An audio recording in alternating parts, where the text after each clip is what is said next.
হিমন্ত বিশ্ব শৰ্মা যদি দম আছে জালুকবাৰীৰ মুখ্যমন্ত্ৰী পদ দে।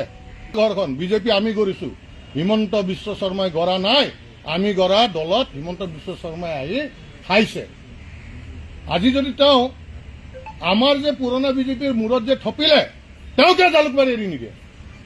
প্ৰদ্যুৎ বৰদলৈক যদি ত্যাগী হয় তেতিয়া জালুকবাৰী এৰি নিদিয়ে। দম আছে দিয়ক। আজি তেওঁ মোক নালাগে টিকেট, দিয়ক জালুকবাৰীৰ পৰা প্ৰদ্যুৎ বৰদলৈক দিয়ক, চিফ মিনিষ্টাৰ পদ এৰি দিয়ক। দম আছে যদি আজি তেওঁ ঘোষণা কৰক। মই প্ৰত্যাহ্বান জনাইছো, হিমন্ত বিশ্ব শৰ্মা যদি দম আছে জালুকবাৰীৰ মুখ্যমন্ত্ৰী পদ দে।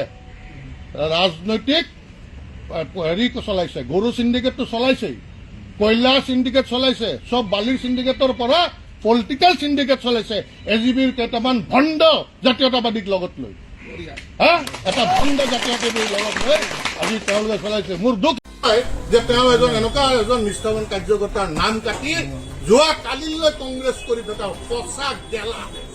পচা গেলা আজি সেই যিসকলক আজি আনি তেওঁ টিকেট দিছে, এই কথাটো অন্তত যদি নৰেন্দ্ৰ মোদীয়ে গম পায়, এবাৰ হলেও তেওঁ দুখ কৰিব যে মই এনেকুৱা এজন কাৰ্যকৰ্তাৰ টিকেট কাটিলো যি ৩৫ বছৰে নিজৰ ঘৰখনৰ পৰা মুখৰ পৰা কাঢ়ি জীৱন যৌৱন আজি সেই দলটোক দিলে, আমাৰ দলটোক দিলে।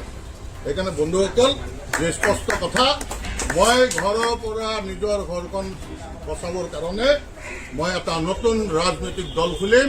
শদিয়াৰ পৰা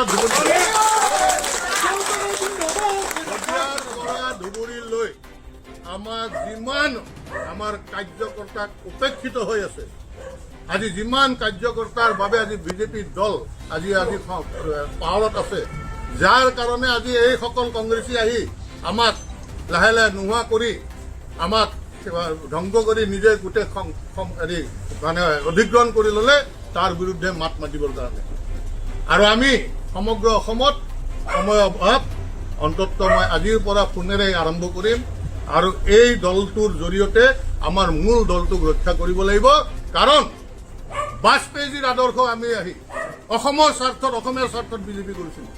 অসম আন্দোলন আমি নিজে দেখিছিলো। আজি অসম আন্দোলন